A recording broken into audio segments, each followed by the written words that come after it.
92.3 Malayalam FM.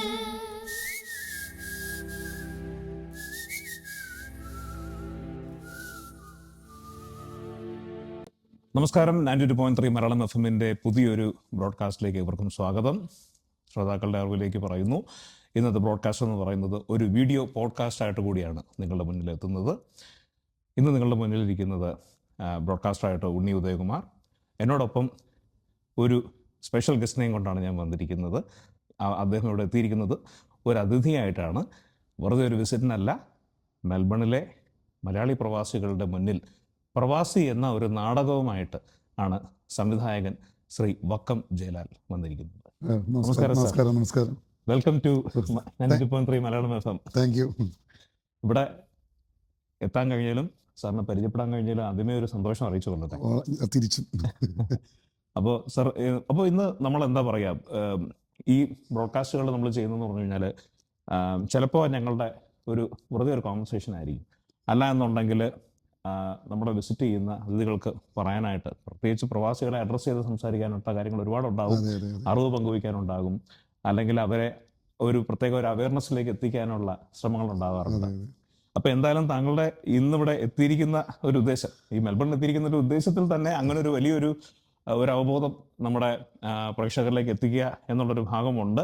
അദ്ദേഹത്തിൻ്റെ ചിന്ത ഒരു കഥയായിട്ട് അത് അഭിനയിച്ചുകൊണ്ട് കുറേ പേര് അരങ്ങിൽ വന്ന്, അതും മെൽബണിൽ തന്നെ തിരഞ്ഞെടുക്കപ്പെട്ട ആക്ടേഴ്സിനെ കൊണ്ടൊക്കെ ഒരു വർക്ക് അദ്ദേഹം ചെയ്യിക്കാൻ പോവുകയാണ്.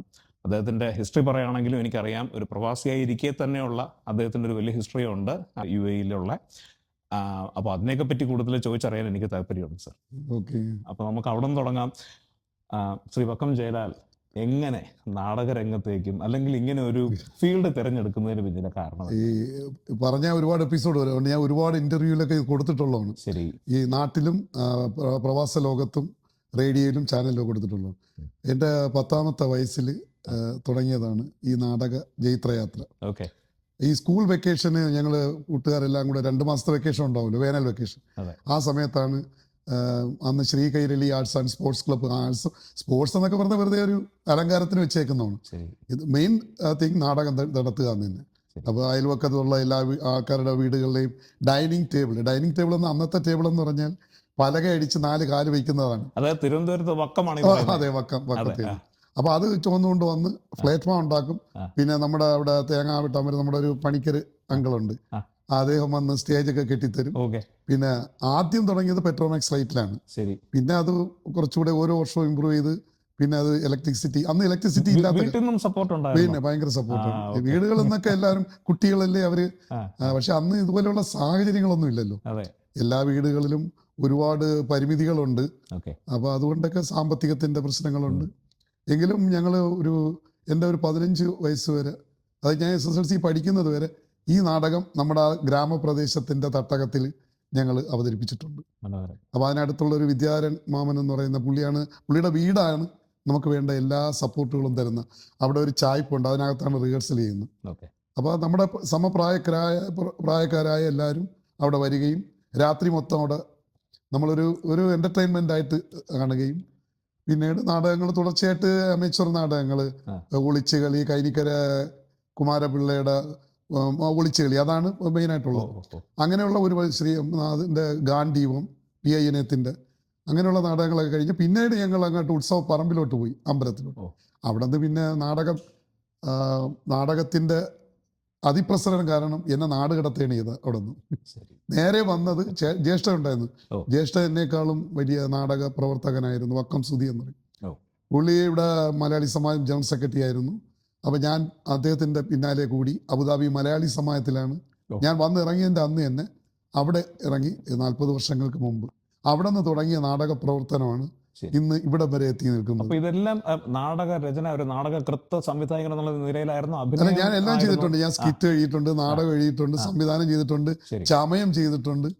അപ്പോൾ എനിക്ക് ഏറ്റവും നല്ല നടനുള്ള ഈ UAE തലത്തിലുള്ള മത്സരങ്ങളിൽ അന്ന് മറ്റേ G ശങ്കരപിള്ള, നമ്മുടെ അങ്ങനെ പ്രഗത്ഭരായ ഒരുപാട് ജൂറിമാരവിടെ വന്നിട്ടുണ്ട്. അവസാനം നരേന്ദ്ര സാറ്, പിന്നെ അങ്ങനെ ഒരുപാട് നമുക്ക് പറയാൻ പറ്റുന്ന പഴയ ആൾക്കാർ അവരൊന്നും ഇപ്പോൾ ജീവിച്ചിരിപ്പില്ല. വയലാ വാസുദേവൻ പിള്ള, അപ്പോൾ അങ്ങനെയുള്ള ഒരുപാട് ജൂറിമാർ, അവരുടെ നിന്നൊക്കെ എനിക്ക് അവാർഡുകൾ വാങ്ങാൻ കഴിഞ്ഞിട്ടുണ്ട്. മനോഹരം. അപ്പോൾ ഇത് ഞാൻ ഇപ്പോൾ ബ്രീഫായിട്ട് പറഞ്ഞുകൊണ്ട്, അപ്പോൾ അതിൻ്റെതായ രീതിയിൽ. മാത്രമല്ല UAE ഞാൻ കേട്ടിട്ടുള്ളതെന്ന് പറഞ്ഞാൽ അവിടെ നാടകങ്ങൾക്ക് മേലൊരു തിരശ്ശീല വീഴുന്ന അവസ്ഥ എത്തിയതിൽ നിന്നും അതിനെ പിന്നെയും ഉയർത്തെഴുന്നേൽപ്പിച്ച് അതിന്റെ പിന്നിലൊരു ചരിത്രമുണ്ട്. വർഷങ്ങൾക്ക് മുമ്പ് 10-30 വർഷങ്ങൾക്ക് മുമ്പ് അവിടെ ഒരു ദാരുണമായ ഒരു സംഭവം ഉണ്ടായി. അവിടെ അവതരിപ്പിക്കാൻ പറ്റാത്തൊരു നാടകം അവിടെ അവതരിപ്പിച്ചു. അതിന് ഒരുപാട് പ്രശ്നങ്ങളുണ്ടായി. നാടകം അവതരിപ്പിച്ച ഒരു ജയിലിലായി, സംഘാടകർ അത് ഹോള് കൊടുത്ത ഒരു ജയിലിലായി. അങ്ങനെയുള്ള ഒരു അതിനുശേഷം നാടകം എന്ന് പറഞ്ഞാൽ വളരെ പേടിയാണ്. അങ്ങനെ വർഷങ്ങൾ കഴിഞ്ഞതിന് ശേഷം ഞാൻ അബുദാബി മലയാളി സമാജത്തിൻ്റെ ജനറൽ സെക്രട്ടറി ആവുന്ന സമയത്താണ് ഈ നാടകം വീണ്ടും നമുക്ക് ഇവിടെ അവർ മറന്നു, ഔദ്യോഗിക ആൾക്കാരൊക്കെ മറന്നു. അപ്പോൾ ആ നാടകം നടത്തുന്നതിനുള്ള ബുദ്ധിമുട്ടുകളൊക്കെ അതിജീവിച്ച് അതിൻ്റെ ലീഗൽ ട്രാൻസ്ലേഷൻ ആ സ്ക്രിപ്റ്റിൻ്റെ എടുത്തു എൻ്റെ ഗുരുവായ വക്കം ഷക്കീറിനെ വരുത്തി നാട്ടിൽ നിന്ന്. ആ നാടകമാണ് ഈ പ്രവാസി അന്ന് ചെയ്ത നാടകമാണ്. അതിനുശേഷം ഞാൻ ഒരുപാട് നാടകങ്ങൾ ചെയ്തിട്ടുണ്ട്. അമ്മ മലയാളം, നിറമുള്ള സ്വപ്നം, മഴവില്ലഴക്, വീണപൂവ്, ശ്രീപൂലസ്ഥിര, ഇങ്ങനെ നിരവധി നാടകങ്ങൾ ചെയ്തു. അങ്ങനെ അവിടെ നിന്ന് തുടങ്ങിയതാണ്. പിന്നെ ഒരു റീബർത്ത് എന്ന് പറയാം നമുക്ക് ആ നാടകം കിട്ടിയത്. അപ്പോൾ അത് അവസാനം ഇവിടെ വന്ന് നിൽക്കുകയാണ്. ഞാനിപ്പോൾ ചുരുക്കി പറഞ്ഞതാണ്. ഇതിനകത്ത് ആന്തരികമായിട്ട് ഈ നാടക പ്രവർത്തനങ്ങളിലോട്ടൊന്നും ഞാൻ പോകുന്നില്ല. വിശേഷമുണ്ട്. ഞാൻ സമാന്തരമായിട്ട് സാംസ്കാരിക പ്രവർത്തനവും നാടകവും ഒരേ രീതിയിൽ കൊണ്ടുപോയ ആളാണ്. ഞാൻ നാടകം മാത്രമല്ല, ചുരുക്കി പറഞ്ഞാൽ എൻ്റെ ജോലി ഒരു സൈഡ് ബിസിനസ് എന്ന് പറയാൻ. അല്ല, ഞാൻ അവിടെയും പിന്നെയും പറയുന്നു നാടകം എന്നുള്ളത് ഞാൻ ചോദിച്ചു തുടങ്ങിയെന്നുള്ളൂ. പക്ഷെ എനിക്കറിയാം സിനിമയിൽ അങ്ങയുടെ ഇൻവോൾവ്മെന്റ്. സിനിമയിലും അത് KG ജോർജ്, ലിയോ ടോൾസ്റ്റോയുടെ ഗോഡ് സീസ് ദ ട്രൂത്ത് ബട്ട് വെയിറ്റ്സ് എന്ന് പറഞ്ഞൊരു കഥയുണ്ട്. നമ്മളിപ്പോൾ ഡിഗ്രിക്ക് പണ്ട് പഠിച്ചിട്ടുള്ള ആൾക്കാർ അതിനെ നാടകാവിഷ്കാരമാക്കി യാത്ര എന്ന് പറഞ്ഞൊരു നാടകം, അത് ഉദ്ഘാടനം ചെയ്യാൻ KG ജോർജ് വന്നതാണ്. അപ്പൊ അതിലെനിക്ക് അല്ല, ഇവിടെ അബുദാബിയിൽ. അപ്പൊ അങ്ങനെയാണ് സിനിമയിലോട്ടുള്ള ഒരു എൻട്രി കിട്ടിയത്. പിന്നെ നമ്മൾ ഇവിടുത്തെ ജീവിത പ്രാരാബ്ദങ്ങൾ കാരണം ഓടുമ്പോൾ സിനിമ എന്ന് പറഞ്ഞാൽ ലീവിന് പോകുമ്പോൾ അത് അഡ്ജസ്റ്റ് ചെയ്ത് പോകും. എല്ലാം കിട്ടിയതെല്ലാം ക്യാരക്ടർ റോളുകൾ തന്നെയാണ്. പിന്നെ ഇലവങ്കോട് ദേശത്തിലാണ് ഏറ്റവും കൂടുതൽ. ശ്രീ മമ്മൂട്ടിയോടൊപ്പം 20 സീനിൽ എനിക്ക് ചെയ്യാൻ പറ്റി. പുള്ളിയായിട്ട് ഡയറക്റ്റുള്ള സീനുകൾ. ഇലവങ്കോട് ദേശം, അതും KG ജോർജിന്റെ തന്നെ. പിന്നെ മേലെ വാര്യത്തെ മാലാക്കുട്ടികൾ, അവൻ ചാണ്ടിയുടെ മകൻ, പിന്നെ അങ്ങനെ കുറെ പടങ്ങൾ ഞാൻ ചെയ്തിട്ടുണ്ടായിരുന്നു. 72 മോഡൽ, രാജസേനൻ്റെ, അത് അങ്ങനെ കുറച്ച് പടങ്ങൾ ചെയ്തു. പിന്നെ ഇതൊക്കെ ഒരു നിമിത്തം. പിന്നെ ഇനി ഇവിടത്തേക്ക് വരുന്ന കാര്യം പറഞ്ഞ്, പിന്നെ അതുപോലെ തന്നെ ഈ സാംസ്കാരിക രംഗത്ത് ഞാൻ ഒട്ടും പിന്നിലല്ലായിരുന്നു. ഞാൻ ഒരു സോഷ്യൽ ഫോറം എന്ന് പറഞ്ഞൊരു അമേച്ചർ സംഘടനയുണ്ട്, അതിൻ്റെ പ്രസിഡൻ്റായിരുന്നു. അത് കഴിഞ്ഞ് അബുദാബി മലയാളി സമാജം ജനറൽ സെക്രട്ടറിയായി, പ്രസിഡന്റായി. ഈ സമയത്തും നാടകം എൻ്റെ പിന്നോട്ട് പോയിട്ടില്ല. അപ്പോൾ മെൽബണിൽ എത്തിയിട്ടുള്ള എക്സ്പീരിയൻസ് എങ്ങനെയുണ്ട്? മെൽബണിലെ പ്രണവത്തിന്റെ ഒരു ഇൻവോൾവ്മെന്റിലാണല്ലോ ഇവിടെ എത്തുന്നത്. പ്രണവം എന്ന് പറയുന്നത് ഞാൻ ഒരു അപ്രതീക്ഷിതമായി ഇത് കിട്ടിയതാണ്. അപ്പോൾ ഈ കഴിഞ്ഞ വർഷം ഡിസംബറിൽ, അതിൻ്റെ ജനുവരിയിലും ഡിസംബറിലും ഈ നാടകം വീണ്ടും അവിടെ അവതരിപ്പിച്ചു. അതായത് ഈ നാടകം 7 എമിറേറ്റ്സിൽ 18 സ്ഥലത്ത് അവതരിപ്പിച്ചു. ഒരു സ്ഥലത്ത് തന്നെ 3 പ്രാവശ്യം അവതരിപ്പിച്ച വേദിയുണ്ട്. അപ്പോൾ ഈ നാടകത്തിന്റെ ഇമ്പാക്റ്റ് എന്താണെന്നുള്ളത് നമുക്ക് തന്നെ മനസ്സിലാക്കാൻ കഴിയും. തീർച്ചയായിട്ടും. അപ്പോൾ എന്തുകൊണ്ട് പ്രവാസി വീണ്ടും വീണ്ടും ഇങ്ങനെ കളിക്കുന്നതെന്നുള്ള ചോദ്യത്തിന് പ്രവാസികൾ എവിടെയുണ്ടോ ഈ നാടകം തീർച്ചയായിട്ടും അവർ നെഞ്ചിലേറ്റും എന്നുള്ളത് യാതൊരു സംശയവുമില്ല. അങ്ങനെയാണ് ഈ ഡിസംബറിൽ ഞാൻ നാടകം അവതരിപ്പിച്ചിട്ട് നാട്ടിൽ ചെന്നു. പിന്നെ എൻ്റെ കസിൻ 2 പേരും ഇവിടെ ഉണ്ട്, ടൗൺസ്വില്ലിൽ. അപ്പോൾ അവിടെ പോയിട്ട് ഞാൻ അവിടെ നാടക പ്രവർത്തനവും സാംസ്കാരിക പ്രവർത്തനവും ആർട്ട്പരമായിട്ടുള്ള പ്രവർത്തനങ്ങളുമായിട്ടുള്ള ഒരു സർവകലാവല്ലഭനുണ്ട്, സുഭാഷ്, കോട്ടയത്തുള്ള. അപ്പോൾ പുള്ളി ഞാൻ പ്രസിഡന്റായിട്ടുന്ന സംഘടനയിൽ സജീവ പ്രവർത്തകനായിരുന്നു. അപ്പോൾ ഓസ്ട്രേലിയയിലുണ്ടെന്ന് പറഞ്ഞ് ഞാൻ ഇവിടെ വന്നപ്പോൾ വിളിച്ചിട്ട് പറഞ്ഞ് ഇവിടെ മെൽബണിൽ വന്നു പോകും. അങ്ങനെ 2 ദിവസം ഞാൻ ഇവിടെ വന്നിട്ടാണ് പിന്നെ തിരിച്ചു പോയത്. ആ 2 ദിവസത്തിനിടയ്ക്കാണ് സുഭാഷ് ശ്രീമതി രശ്മിയുമായിട്ട് സംസാരിക്കുകയും നമുക്ക് അവർ പോയിരിക്കുന്ന ട്രാക്കിൽ നിന്ന് നമുക്കൊരു നാടകമായാലോ എന്ന് സംസാരിച്ചപ്പോൾ രശ്മി വേറൊന്നും ചിന്തിച്ചില്ല. എന്നാൽ പിന്നെ അങ്ങനെ ആയിക്കോട്ടെ എന്ന് പറഞ്ഞു. അങ്ങനെ ഈ 6 മാസത്തിനുള്ളിൽ ഇവിടെ വന്ന സമയത്ത് നടന്ന ചർച്ചയാണ് ഇപ്പോൾ ഈ നാടകം ഇവിടെ പുരോഗമിച്ചുകൊണ്ടിരിക്കുന്നത്. അങ്ങനെ ടീം പ്രണവും രശ്മി ജയകുമാറും ഒക്കെ കൂടെ പിന്നെ അവര് ഞാൻ പറഞ്ഞില്ലേ, ഉപാധികളില്ലാതെ ഞാനൊരു വാക്ക് പറഞ്ഞ് നാടകം നടത്താം, അവർ ആ ദ സ്പോട്ടിൽ സമ്മതിക്കുകയും പിന്നെ അതിനുള്ള പ്രവർത്തനം നടത്തി. പിന്നെ ഞാൻ അവിടെ പോയി നാട്ടിൽ പോയിട്ട് പിന്നെ തിരിച്ചു വന്നു. അപ്പൊ ഇവിടെ ഓസ്ട്രേലിയയിൽ ആദ്യമായിരിക്കും അല്ലേ ഈ പ്രവാസി നാടകം അരങ്ങേറുന്നത്? പിന്നെ ഓസ്ട്രേലിയയിലല്ല, ഈ മറ്റുള്ള ഇതര രാജ്യങ്ങളിലൊക്കെ പ്രവാസി ആദ്യമായിട്ടായിരിക്കും വരുന്നത്. പക്ഷേ ഇവിടെ അങ്ങനെ ഇവിടുത്തെ സാഹചര്യങ്ങളും ഇവിടുത്തെ സമയവും ഇവിടുത്തെ ജോലി തിരക്കും UAE പോലെ തന്നെ, ഗൾഫ് രാജ്യങ്ങൾ പോലെ തന്നെ, പക്ഷെ അതിനേക്കാളും വളരെ പ്രശ്നങ്ങളാണ് ഇവിടെ ജോലി കഴിഞ്ഞ്. 1.5 മണിക്കൂർ ട്രാവൽ ചെയ്തൊക്കെ റിഹേഴ്സലിന് ഇവിടെ വരുന്ന ആൾക്കാർ ഈ നാടകത്തിലുണ്ട്. അപ്പൊ അവരുടെയൊക്കെ കാര്യം ആലോചിക്കുമ്പോൾ ഞാൻ സത്യം പറഞ്ഞ ഇതിനോടുള്ള ഒരു പ്രതിബദ്ധത, ഇതിനോടുള്ള ഒരു അഭിനിവേശമാണ് അതിൽ കാണുന്നത്. തീർച്ചയായിട്ടും നമ്മുടെ അവിടെയും യാത്ര ചെയ്ത് തന്നെ, പക്ഷെ ഒരു അരമണിക്കൂറിനകത്ത് എത്തത്തക്ക രീതിയിലാണ് എല്ലാവരും. നല്ല ക്രൗഡാണല്ലോ. ഈ ഓസ്ട്രേലിയ എന്ന് പറയുന്നത് പരന്ന് കിടക്കുകയാണ് ആൾക്കാരെല്ലാം. അപ്പൊ അതിൻ്റെതായ ചെറിയ പ്രോബ്ലംസ് ഉണ്ടെങ്കിലും ഇപ്പൊ നാടകം ഏകദേശം 1 മാസമായി റിഹേഴ്സൽ തുടങ്ങി. എന്റെ ശബ്ദമൊക്കെ പോയി, ഇവിടെ വന്ന തണുപ്പും ഇവരുടെ ക്ലാസ്സും ഇതെല്ലാം കൂടെ ആയപ്പോഴും പിന്നെ ഇപ്പൊ എല്ലാം ഏകദേശം ട്രാക്കിലായി. എല്ലാവരും നന്നായി പെർഫോം ചെയ്യുന്നുണ്ട്.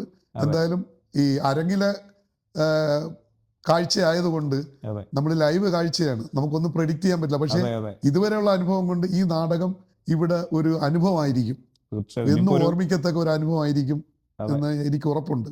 എനിക്കതിലുള്ള പോസിറ്റീവ് എനർജി കിട്ടിയെന്ന് പറഞ്ഞു കഴിഞ്ഞാൽ, ഞാൻ അന്ന് ഇവിടെ സംസാരിച്ചപ്പോൾ ശ്രീമതി രശ്മി ഇതിന്റെ പ്രണവത്തിന്റെ ഡയറക്ടറാണല്ലോ, അപ്പൊ സുഭാഷ് പറഞ്ഞു നമുക്ക് അവരെ വിളിക്കാം, അവർ വരും. അങ്ങനെ വന്ന് കണ്ട് ഞാൻ പറഞ്ഞു, ഇതാണ് നാടകത്തെ കുറിച്ച് നിങ്ങൾക്ക് യാതൊരു ഡൗട്ടും ഉണ്ടാവില്ല.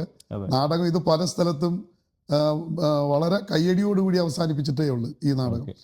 അപ്പോൾ നാടകത്തെ കുറിച്ച് നിങ്ങൾക്ക് ഒരു ഡൗട്ട് വേണ്ട, അതിന് ഗ്യാരണ്ടി. അപ്പോൾ അവര് അപ്പോൾ തന്നെ സമ്മതിക്കുകയായിരുന്നു. ശരി.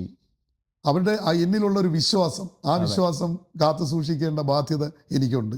എന്ന് വെച്ചാൽ അത് ഞാൻ തെളിയിച്ചു കൊടുക്കേണ്ട ഈ നാടകത്തിന്റെ വിജയത്തിലൂടെയാണ്. അങ്ങയുടെ സംസാരത്തിൽ തന്നെ ആ പാഷൻ വളരെ പ്രകടമാണ്. അതെ. അതുപോലെ തന്നെ ഇപ്പൊ നമുക്ക് ഇവിടെ വന്നിട്ട് കിട്ടിയ സഹപ്രവർത്തകരെ പറ്റി എന്താണ് തോന്നുന്നത്? അല്ല, ഇവിടെ യഥാർത്ഥത്തിൽ ഈ സഹപ്രവർത്തകരായിട്ട് കിട്ടാൻ ആളുകളില്ലല്ലോ. ഇവരെ ക്യാമ്പിൽ വരുമ്പോഴാണ് എന്റെ എനർജിയും കൂടുന്നത്, സജീവതയാവുന്നത്. അല്ലാതെ അവിടത്തെ പോലെ അസോസിയേഷന്റെ ഒരുപാട് 14 ജില്ലയിലുള്ള ആൾക്കാർ വന്നും പോകുന്നും ഒരു സജീവത ഇവിടെ ഇല്ല. കാരണം ഇവിടെ പോപ്പുലേഷനും കുറവാണല്ലോ. പക്ഷെ മലയാളികളുടെ സജീവ പ്രവർത്തനവും സജീവ സാന്നിധ്യവും ഇവിടെ ഉണ്ട്. അത് ഞാൻ 1-2 ഫംഗ്ഷനിലൊക്കെ പോയി പങ്കെടുത്തപ്പോൾ എനിക്ക് മനസ്സിലായി. നമ്മൾ തമ്മിൽ തന്നെ ഒരു ഫംഗ്ഷനിൽ പങ്കെടുത്തില്ല, അരങ്ങേറ്റം. അല്ല, അങ്ങനെയുള്ള ഒരുപാട് കാര്യങ്ങൾ നടക്കുന്നുണ്ട്. അല്ല, ഞാൻ സഹപ്രവർത്തകർ ഉദ്ദേശിക്കുമ്പോ ഇപ്പോ ഇതിനകത്ത് അഭിനയിക്കാനായിട്ടും ഒക്കെ എല്ലാവരുടെയും സഹകരണം ഇല്ലാതെ ഇതൊരു കൂട്ടായ പ്രവർത്തനമല്ലേ, ആരുടെയും സഹകരണം ഇല്ലാതെ പറ്റില്ലല്ലോ. നമ്മൾ പരമാവധി അവരെ ആ ക്ലാസ് കൊടുത്ത് അവരെ പ്രാക്ടീസ് ചെയ്യിപ്പിച്ച്, ചിലർ പെട്ടെന്ന് അങ്ങ് ഇതാവും, ട്രാക്കിൽ വരും, ചിലർ എത്തി താമസിച്ച്, എന്നാലും അവർ വരും. എന്നിരിക്കാൻ നാടകം സ്റ്റേജിൽ എത്തുമ്പോൾ അതിൻ്റെതായിട്ടുള്ള ഒരു ബ്യൂട്ടി. പിന്നെ 2 മണിക്കൂറത്തെ കാര്യത്തിനാണ് നമ്മൾ എത്രയോ ദിവസങ്ങൾ രാപകലില്ലാതെ അധ്വാനിക്കുന്നത്. ഇതൊക്കെ നാട്ടിൽ നിന്ന് വന്ന് വരുത്തിയതാണ്. ഈ സെറ്റുകളും മറ്റുള്ള കാര്യങ്ങളും ഒക്കെ, സെറ്റ് പ്രൊഡക്ഷൻ, ഇതിന്റെ സംഗീതം, അങ്ങനെ എല്ലാം പ്രൊഫഷണലാണ്. സംഗീതവും നിരവധി അവാർഡ് കിട്ടിയ നാടകമാണ് സംസ്ഥാന തലത്തിൽ. അത് ഇപ്പൊ ചോദിച്ചതാണ്, ഞാൻ മറന്നുപോയതാ. ഏകദേശം 300-ൽ പരം സ്റ്റേജ് നാട്ടിൽ കളിച്ച നാടകമാണിത്, വർഷങ്ങൾക്ക് മുമ്പ്. അന്നത്തെ അതിന്റെ സംവിധായകൻ ശ്രീ വക്കൻ ഷക്കീറായിരുന്നു എന്റെ ഗുരു. അന്ന് അവിടെ അബുദാബിയിൽ വന്നപ്പോഴും അദ്ദേഹം തന്നെയാണ്. പിന്നെ രണ്ടാമത് ഞാനാണ് പോയി ചെയ്തത്. ഇപ്പൊ ഇവിടെയും സംവിധാനം ചെയ്യുന്നത് ഞാൻ തന്നെയാണ്. അപ്പൊ 300-ൽ പരം സ്റ്റേജ് കളിക്കണമെന്നുണ്ടെങ്കിൽ ഈ പ്രവാസിയുടെ നൊമ്പരങ്ങളും അവരുടെ ആന്തരികമായി ഒരു ഇന്റേണൽ കോൺട്രവേഴ്സ് ആണ്, വീട്ടിനകത്ത് നടക്കുന്ന സംഭവം. അത് നമ്മുടെ ജീവിതത്തിലും ഇതൊരു സങ്കല്പകഥയൊന്നുമല്ല. ഇത് നമ്മൾ നേരിട്ട് കണ്ടിട്ടുള്ളതും നമ്മൾ കേട്ടറിഞ്ഞിട്ടുള്ളതും ഇപ്പോഴത്തെ തലമുറയ്ക്ക് ഒരുപക്ഷെ അന്യമായിരിക്കാം. 50 അരനൂറ്റാണ്ടുകൾക്ക് മുമ്പ് ഗൾഫിൽ അന്നത്തെ കാലഘട്ടത്ത് വേണ്ടത്ര വിദ്യാഭ്യാസം ഇല്ലാതെ ചെന്നെത്തുകയും കിട്ടുന്ന ജോലി ചെയ്യുകയും, കൂലിപ്പണിയാണെങ്കിൽ അത് ചെയ്തുണ്ടാക്കുന്ന കാശിൻ്റെ വാല്യൂ എന്താണെന്നുള്ളത് അത് അനുഭവിക്കുന്ന ചില കുടുംബങ്ങൾക്ക് അറിയാൻ വയ്യാതെ വരുന്നതും, അതിനോടനുബന്ധിച്ച് എല്ലാം അവസാനിപ്പിച്ച് എല്ലാ രോഗത്തിനും അടിമപ്പെട്ട് നാട്ടിലെത്തുമ്പോൾ അദ്ദേഹം അനുഭവിക്കുന്ന ഒരു യാതനകളുണ്ട്. അവിടെ നിന്നാണ് അത് യാഥാർത്ഥ്യമാണ് ഒരുപാട് നമ്മുടെ അന്ന്. പക്ഷെ ഇപ്പോഴത്തെ കാലത്ത് അതില്ല. അന്നത്തെ, അതായത് ഈ കഥ നടക്കുന്നത് തന്നെ 25 വർഷങ്ങൾക്ക് മുമ്പുള്ളതാണ്. 25 വർഷങ്ങൾക്ക് മുമ്പ് നമ്മുടെ സാംക്രമികമായി നമ്മുടെ നാട്ടിൽ നടന്ന പ്രവാസികളുടെ കഥന കഥയോ അല്ലെങ്കിൽ ദുരന്ത കഥയോ അതിനോടനുബന്ധിച്ച് രസകരമായ രീതിയിലുള്ള കാര്യങ്ങളും, സ്നേഹത്തിന്റെ കഥയുണ്ട് ഇതിനകത്ത്, വാത്സല്യത്തിന്റെ കഥയുണ്ട്, മക്കളെ സ്നേഹിക്കുന്നതിന്റെ ഒരു ആന്തരികമായ ഒരു അർത്ഥമുണ്ട് ഇതിനകത്ത്. ഒരുപക്ഷെ ഒരു തലമുറയ്ക്ക് ഇതൊരു ഓർമ്മയും മറ്റൊരു തലമുറയ്ക്ക് ഇതൊരു പാഠവുമായിരിക്കും. തീർച്ചയായിട്ടും. പക്ഷെ ഇപ്പോഴത്തെ തലമുറ കണ്ടു കഴിഞ്ഞാൽ ഇതൊരു സങ്കല്പ കഥയാണെന്നേ അവർക്ക് വിചാരിക്കാൻ കഴിയും. നമ്മളൊക്കെ അതിലൂടെ കടന്നുപോയവരാണ്. അത് വെച്ചാൽ നമ്മൾ നേരിട്ട് കണ്ടിട്ടുള്ളതാണ് ഈ കഥയൊക്കെ. അപ്പൊ അതുകൊണ്ട് തന്നെ ഞാൻ നേരത്തെ പറഞ്ഞതുപോലെ പ്രവാസികൾ ഈ ലോകത്തിന്റെ ഏത് ഭാഗത്തുണ്ടോ അവിടെ ഈ നാടകത്തിന് എന്നും പ്രസക്തിയുണ്ട്. തീർച്ചയായിട്ടും. അത് ഇല്ല, ആ വാക്കുകളിൽ തന്നെ ആ പാഷനും പിന്നെ ഈ പറഞ്ഞ മാതിരി ആ നാടകത്തോടുള്ള അല്ലെങ്കിൽ ആ കഥയോടും അതിന്റെ അവതരണത്തോടുള്ള വിശ്വാസം വളരെ പ്രകടമാണ്. പറഞ്ഞ ഒരു 300-ൽ പരം വേദികളിൽ അവതരിപ്പിച്ചു കഴിഞ്ഞാൽ ഇത്രയും അവാർഡുകൾ കിട്ടിക്കഴിഞ്ഞ ഒരു കഥയാണ്, അതിന്റെ അവതരണമാണ്. എല്ലാത്തിനും അതിന്റെ ഒരു ഇത് ഇത് അരങ്ങേറാൻ പോകുന്നത് 6-ാം തീയതിയാണ്, ജൂൺ 6-ാം തീയതിയാണ്. ഇതിന്റെ വെന്യൂവിനെ പറ്റിയും അതിന്റെ തയ്യാറെടുപ്പിനെ പറ്റിയും കൂടെ ഒന്ന് പറയാമോ സാർ? ഇവിടെ ക്ലോക്ക് ടവർ അല്ലേ, മോണിപ്പോൺസിലെ ക്ലോക്ക് ടവറിൽ വെച്ചാണ്. അവിടെ വെച്ചാണ് 6 മണിക്കാണ് നാടകം. 6 മണിക്കാണ് നാടകം. നമ്മളെല്ലാം ഏകദേശം റെഡിയാണ്. ഇനിയും ഉണ്ട് 10 ദിവസത്തോളം 9 ദിവസത്തോളം ഉണ്ട് ഇനി. പക്ഷെ വീണ്ടും നന്നാക്കുന്നതിന് വേണ്ടി വീണ്ടും പ്രാക്ടീസ്, ഇനി മ്യൂസിക്, ലൈറ്റ് ഇതൊക്കെ വരുമ്പോൾ നമ്മുടെ ഒരു ദൈവാധീനം ഇതുവരെ ചെയ്തിട്ടുള്ളതൊക്കെ വെച്ച് നോക്കുമ്പോൾ നാടകം ഗംഭീരമാവാനാണ് സാധ്യത. പിന്നെ ഇത് ലൈവ് ഷോ അല്ലേ, കാലൊന്നിടറിയാലോ നാക്കൊന്നുടക്കിയാലോ ഇതൊക്കെ അരങ്ങിലെ കലയാണല്ലോ. ഇത് റെക്കോർഡ് ചെയ്ത് വെച്ചേക്കുന്ന സാധനമല്ലല്ലോ. അല്ലല്ല, അതൊക്കെയാണ് അതിന്റെ മനോഹാരിത എന്ന് പറയുന്നത്. ഇപ്പോൾ ഒരു സിനിമ എന്നെ സംബന്ധിച്ച് നോക്കുമ്പോഴാണെങ്കിൽ ഇത് പ്രീ റെക്കോർഡഡ് അല്ല. ഇതിന്റെ ട്രാക്ക് സാറ് പറയുന്നത് മനസ്സിലാക്കി, ഇതൊരു പ്രീ റെക്കോർഡഡ് നാടകത്തിന്റെ അവതരണം. അങ്ങനെ ചിലർക്ക് സംശയം ഉണ്ടാവും. അതെ, തീർച്ചയായിട്ടും അത് മനസ്സിലാക്കണം. അപ്പൊ അതിൻ്റെതായിട്ടുള്ള ഒരുപാട് സംവിധാനങ്ങൾ ഒന്നു ചേർന്ന് വന്ന് അതിന്റെ സാങ്കേതിക മികവ് മാത്രമല്ല, അവിടെ തട്ടിൽ കയറുന്ന കലാകാരുടെ കയ്യിൽ നിന്നും വരേണ്ട ഒരുപാട് അവരുടെ സ്കില്ല് ഇതിനകത്ത് ഇമ്പോർട്ടന്റ് ആണ് എന്നുള്ളത് പ്രകടമാണ് സാർ പറയുന്നത്. അതെ, തീർച്ചയായിട്ടും. എല്ലാവരും പറയാൻ ഒരുപാട് ഡയലോഗുകളുണ്ട് ഇതിൽ. ഈ നാടകം മൊത്തം ഡയലോഗിന്റെ കളിയാണ്. സംഭാഷണങ്ങളിലൂടെ കാണികളെ കൂട്ടിക്കൊണ്ട് പോവുകയാണ് ഈ കഥയിലേക്ക്. അപ്പൊ എന്ന് വെച്ചാൽ മറ്റേ തിയേറ്റർ മോഡൽ നാടകമല്ല, ഡയറക്റ്റ് ഫീഡ് ചെയ്ത് കൊടുക്കുകയാണ്. ഇത് അവർക്ക് ചിന്തിക്കുകയൊന്നും വേണ്ട. ഇവിടെ നടക്കുന്നത് എന്താണെന്നും ഈ വീട്ടിനുള്ളിൽ നടക്കുന്ന കഥകൾ എന്താണെന്നും അവിടെ നടന്ന സംഭവ വികാസങ്ങൾ എന്താണെന്നും എന്തൊക്കെയാണ് മറ്റുള്ളവർ മനസ്സിലാക്കേണ്ടതെന്നും ഡയറക്റ്റ് പറഞ്ഞു കൊടുക്കുകയാണ്. മനോഹരം. വീട്ടിൽ പോയി ഉറങ്ങാൻ സമയത്ത് അതെന്താണെന്ന് ചിന്തിച്ച് കിടക്കേണ്ട കാര്യമൊന്നുമില്ല.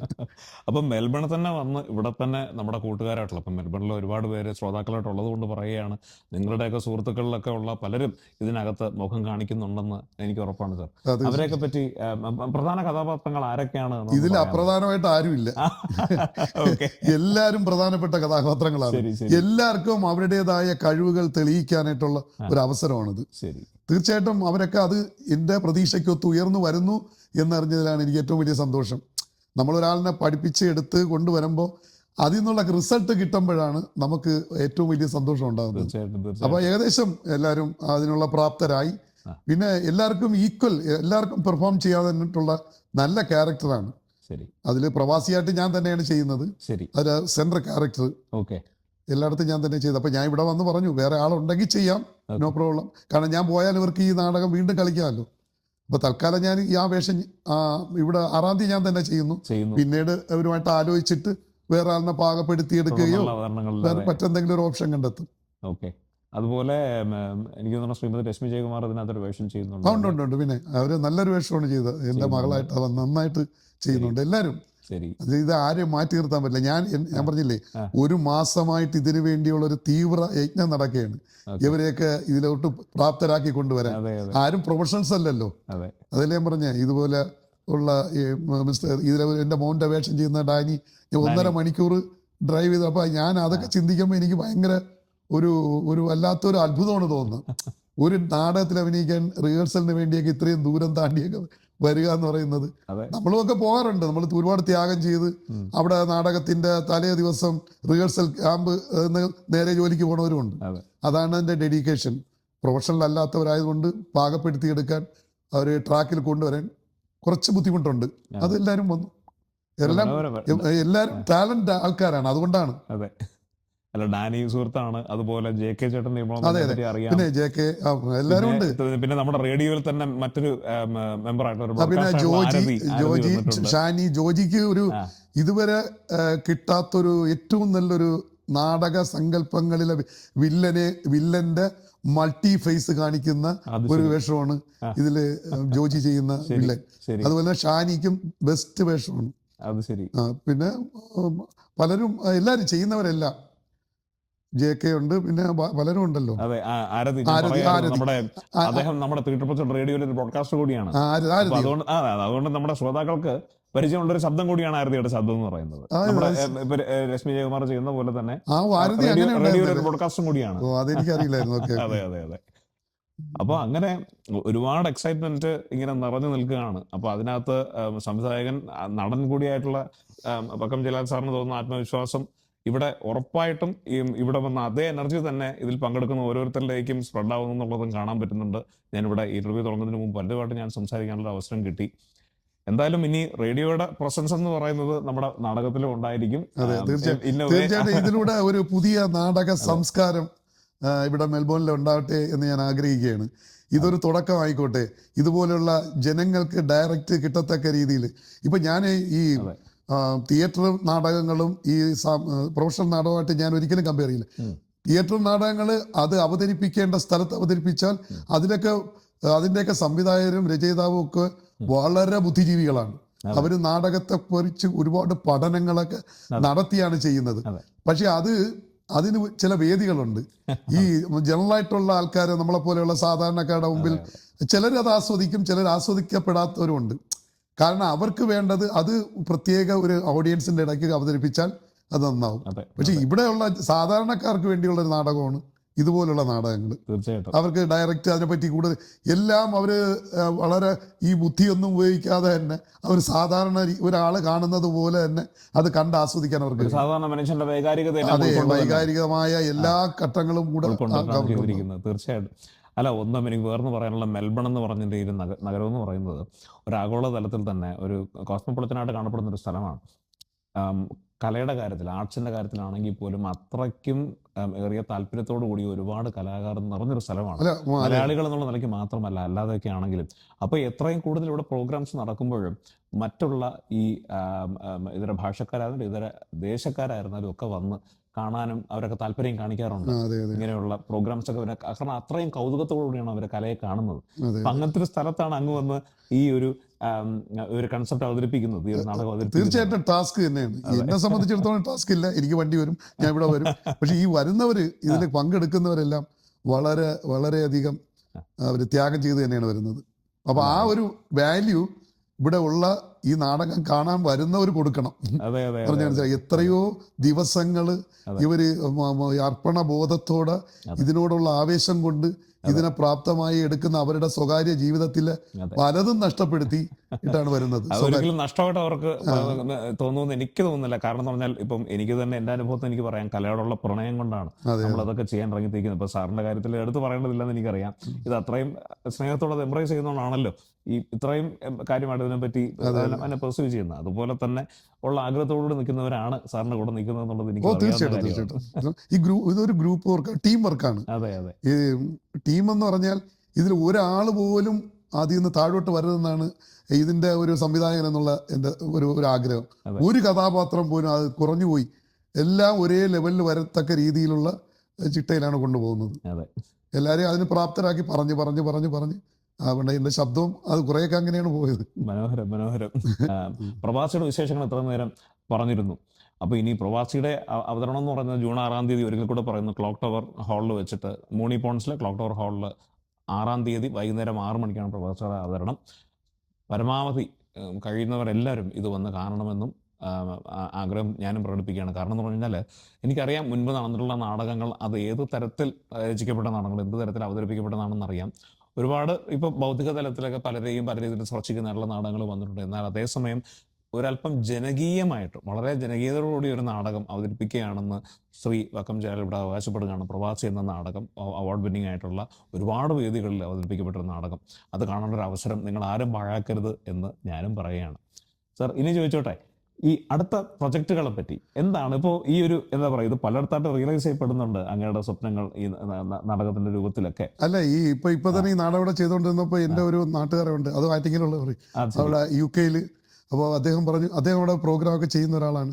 അപ്പോൾ അദ്ദേഹം ഇത് നടത്താനായിട്ടുള്ള തയ്യാറെടുപ്പിലാണ്. അത് ഇനി അതിൻ്റെ ബാക്കിയുള്ള ടേംസ് ആൻഡ് കണ്ടീഷൻസ് ഒക്കെ പിന്നെ സംസാരിക്കും. അപ്പോൾ ഞാനിപ്പോൾ നാട്ടിൽ പോയിട്ട് സംസാരിക്കും UK. അപ്പോൾ ഈ മലയാളികൾ ഉള്ളിടത്തൊക്കെ എനിക്ക് ആരോഗ്യം ഉണ്ടെങ്കിൽ അവിടെയൊക്കെ കൊണ്ടുപോയി നാടകം ചെയ്യണമെന്നുള്ളതാണ്. മറ്റ് പല നാടകങ്ങളും ഉണ്ട്, പക്ഷെ അതിന് സാമൂഹിക പ്രസക്തിയേ ഉള്ളൂ.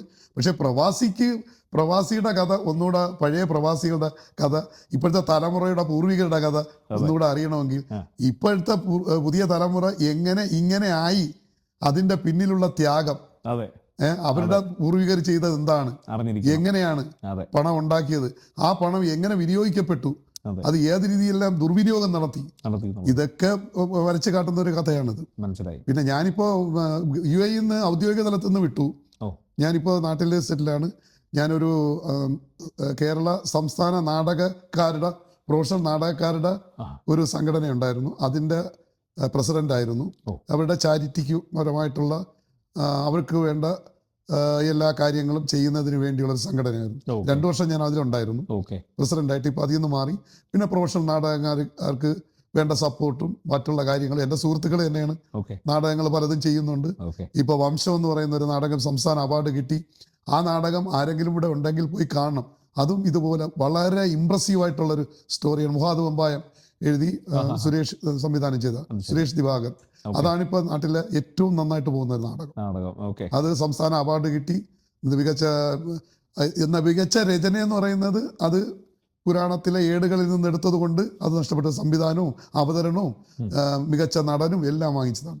അപ്പൊ ഞാൻ ഇപ്പൊ സന്ദർഭവശാൽ അത് പറഞ്ഞു പോയെന്നേ ഉള്ളൂ. തീർച്ചയായിട്ടും. അപ്പൊ ഇനിയും നാടകം നമുക്ക് 2 കാലിൽ നിൽക്കാൻ കഴിയുന്നിടത്തോളം കാലം നാടകം, സിനിമ എന്ന് പറയുന്നത് നമ്മൾ അതിന്റെ പിന്നാലെ ഒന്നും ഞാൻ പോകാറില്ല.